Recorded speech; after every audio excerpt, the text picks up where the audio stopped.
Selamat pagi Ibu Bapak Saudara sekalian, kita kembali lagi dalam renungan di pagi hari ini. Dan memulai renungan kita, mari kita bersatu di dalam doa, kita berdoa. Bapa yang baik, Bapa yang bertata dalam kerajaan surga, terima kasih Tuhan untuk pagi hari yang boleh Tuhan anugerahkan bagi setiap kami. Dan pada saat ini kami hendak membaca, merenungkan akan kebenaran firman-Mu. Berkati Tuhan setiap kami agar kami dapat mengerti, memahami, dan kemudian melakukan firman-Mu dalam setiap langkah kehidupan beriman kami. Terima kasih Tuhan, terima kasih Bapa, bersabdalah kepada setiap kami, karena kami anak-anak-Mu sudah sedia untuk mendengarkannya. Dalam Kristus Yesus Tuhan kami berdoa dan bersyukur. Amin. Ya, Bapak Ibu sekalian, bacaan Alkitab kita pada pagi hari ini diambil dari Injil Tuhan kita Yesus Kristus menurut Matius pasalnya yang ke-6 ayat yang ke-14 yang menyatakan, "Karena jikalau kamu mengampuni kesalahan orang, Bapamu yang di sorga akan mengampuni kamu juga. Tetapi jikalau kamu tidak mengampuni orang, Bapamu juga tidak akan mengampuni kesalahanmu." Demikianlah pembacaan Alkitab. Berbahagialah setiap kita yang membaca, merenungkan, dan juga melakukan firman Tuhan dalam setiap langkah kehidupan beriman kita. Haleluya. Ya, Bapak Ibu Saudara sekalian, seperti tema di pagi kemarin, kita kembali juga merenungkan dan menggumuli tema mengampuni. Kali ini kita diminta untuk benar-benar tulus dalam mengampuni, karena Tuhan tahu kedalaman hati setiap kita.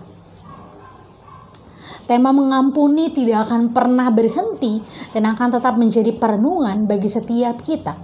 Karena mengampuni adalah rutinitas yang harus selalu kita lakukan. Kehidupan akan senantiasa mempertemukan kita dengan suka dan duka.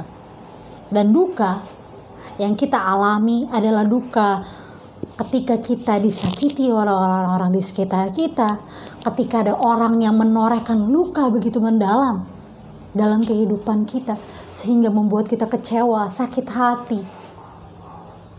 Namun hari ini kita mau kembali diingatkan untuk senantiasa memilih mengampuni sebagai cara hidup orang percaya. Ayat ini merupakan kelanjutan dari bagaimana Tuhan mengajarkan kita berdoa. Doa yang seringkali setiap minggu kita ucapkan, yaitu doa Bapa kami. Dan ayat ini, dua ayat terakhir ini menjadi ayat yang berkelanjutan. Setelah Yesus mengajarkan bagaimana hendaknya orang-orang berdoa, dan dia ditutup dengan dua ayat ini. Gitu. Jadi Yesus mengajarkan pertama-tama tentang bagaimana berdoa janganlah seperti orang munafik. Lalu Yesus juga mengajarkan cara berdoa yang benar seperti yang dia contohkan dalam doa Bapa kami. Dan kali ini Yesus mau mengajarkan bagaimana hendaknya mengampuni kesalahan orang terhadap kita. Karena kita sudah terlebih dahulu mendapatkan pengampunan dari Allah. Allah sudah terlebih dahulu mengorbankan dirinya untuk menjadi manusia lewat Yesus Kristus yang hadir di tengah-tengah dunia bagi menebus dosa dan kesalahan kita. Ayat ini bahkan paralel dengan ayat di Injil Markus 11 ayat yang ke-25 yang mengatakan bahwa sebelum kamu berdoa, ampunilah dahulu kesalahan orang yang kamu simpan di dalam hati. Salah seorang dari orang-orang terdekatmu, orang-orang yang mungkin melakukan kesalahan kepadamu, sebelum kamu pergi berdoa, maka ampunilah dahulu. Buatlah dulu ketulusan dalam hatimu, buatlah hatimu menjadi murni, menjadi suci. Dengan mengampuni, baru kamu datang kepada Tuhan, berdoa kepadanya. Karena dengan demikianlah Tuhan akan mengampuni kesalahan-kesalahan kita. Tapi itu semua mau kita ingatkan bahwa Tuhan sudah terlebih dahulu juga mengampuni dosa dan kesalahan kita lewat penebusannya di kayu salib. Jadi yang kita lakukan sebagai manusia saat ini ketika kita memohon pengampunan, ketika kita mengampuni orang yang bersalah kepada kita, itu adalah sebuah wujud syukur kita kepada Sang Pengampun sejati, yaitu Yesus Kristus Tuhan kita. Jadi Bapak Ibu Saudara sekalian, kita hidup karena Allah telah mengampuni kesalahan kita. Oleh sebab itu mari kita ingatkan kembali dalam setiap langkah kehidupan kita ke depan. Pilihlah senantiasa mengampuni orang-orang yang ada di sekitar kita. Mari kita mengingat bahwa Bapa yang sorgawi telah menganugerahkan pengampunan bagi setiap kita. Oleh sebab itu saat datang kepadanya, nyatakanlah syukur lewat kesediaan memilih mengampuni. Dengan cara hidup yang konstan. Dengan cara hidup yang senantiasa mau memilih mengampuni. Seperti saya sebutkan di awal, mengampuni adalah sebuah rutinitas.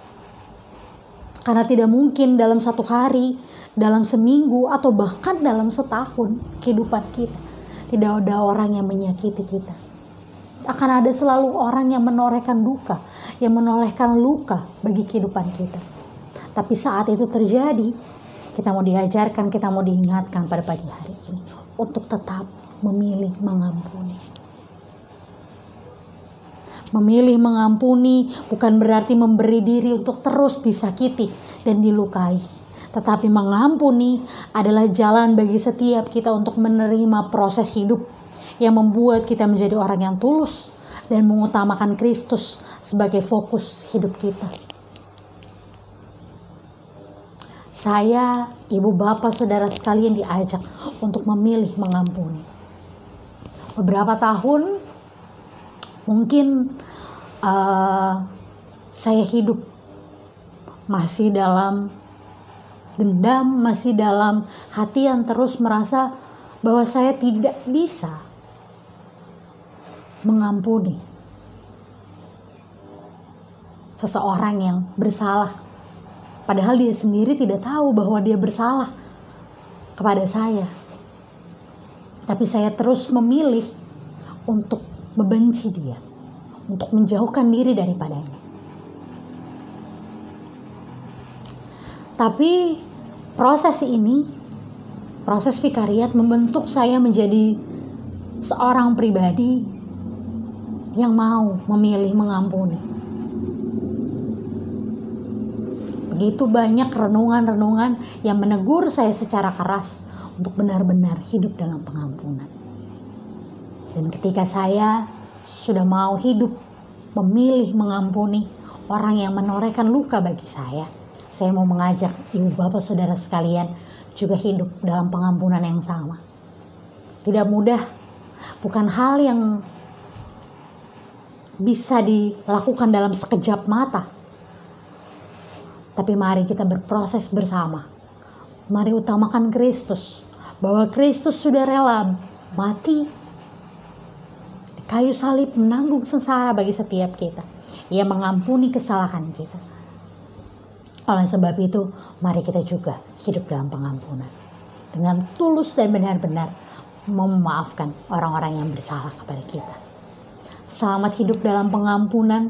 Selamat menjalani kehidupan yang Tuhan anugerahkan dengan senantiasa menjadikan pengampunan sebagai cara hidup yang konstan. Sebagai cara hidup yang benar-benar kita lakukan bagi orang-orang di sekitar kita.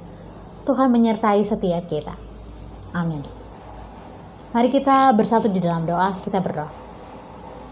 Bapa yang baik, Bapa yang bertata dalam kerajaan surga, kami bersyukur, berterima kasih Tuhan untuk teguran, untuk firman-Mu yang mengingatkan setiap kami untuk hidup dalam pengampunan, untuk benar-benar secara tulus, untuk benar-benar secara ikhlas, memberikan diri kami untuk fokus kepada Tuhan, dan memberikan diri kami melakukan pengampunan yang tulus bagi orang-orang yang bersalah kepada kami, bagi orang-orang yang menyakiti hati kami. Tuhan terima kasih.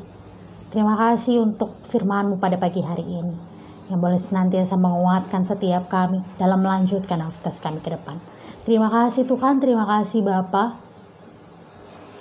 untuk segala hal yang boleh kami lalui di hari-hari yang kemarin. Kiranya Tuhan yang sama yang menuntun kami hingga di hari ini boleh menuntun perjalanan hidup kami ke depan. Ini doa kami Tuhan, ini syukur kami. Di dalam nama anak-Mu yang terkasih Tuhan kami Yesus Kristus, kami telah berdoa dan bersyukur. Amin.